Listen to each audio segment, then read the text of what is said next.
Hey guys, I want to talk about a skill that I feel is highly underused in The Witcher 3, and that is Parry.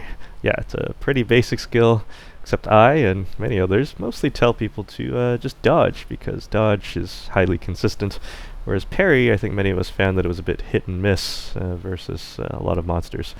Also, to effectively use parry, to both parry and get a counter attack of some kind, you had to time it, and I think most of us early on, well, we just had problems even just playing the game, especially if you're playing on the hardest difficulty like I am, so we never really bothered to experiment too much.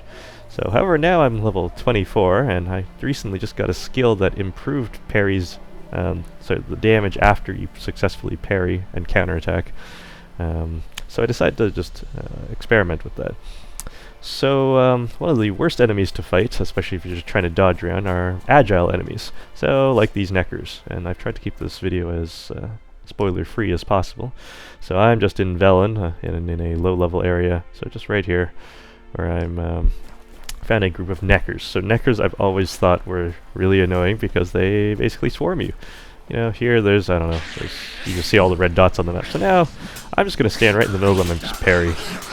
So as you can see, yeah, they just can't get through, and I only found out recently that, yeah, you can actually parry behind you, as I'm doing right now.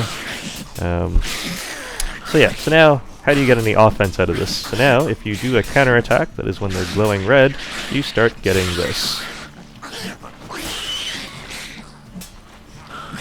So as you can see, he's doing a swing after he dodges out of the way. So this is what happens when you do it against certain monsters. Whoa, okay. Jumping past.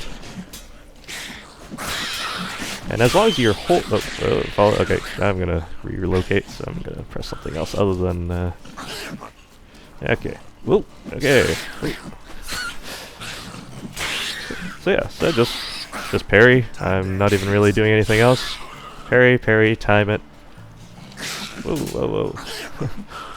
But yeah, as long as you keep holding parry, even though you're doing the counter swing, he will then parry anybody else. It'll interrupt the swing, but he'll continue to parry.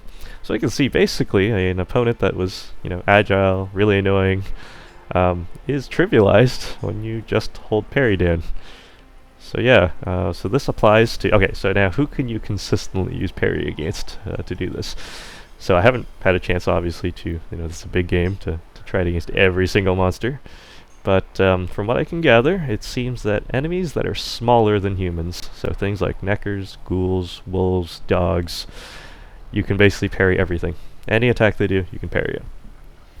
Now if you get larger, so like drowners, everyone's favorite monster, it turns out I think you cannot parry their leap attack. So like when they're from at a distance to you and they sort of jump at you and slash, that one if you try to parry, you'll get stunned, which is horrible, because then they'll rip you up.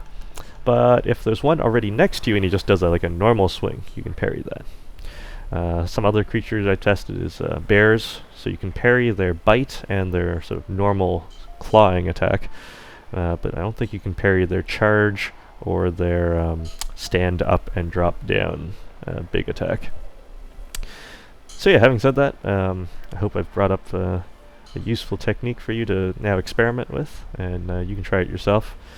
So yeah, parry and counterattack. So even if you screw up the timing, just hold parry down, you'll still be basically invulnerable.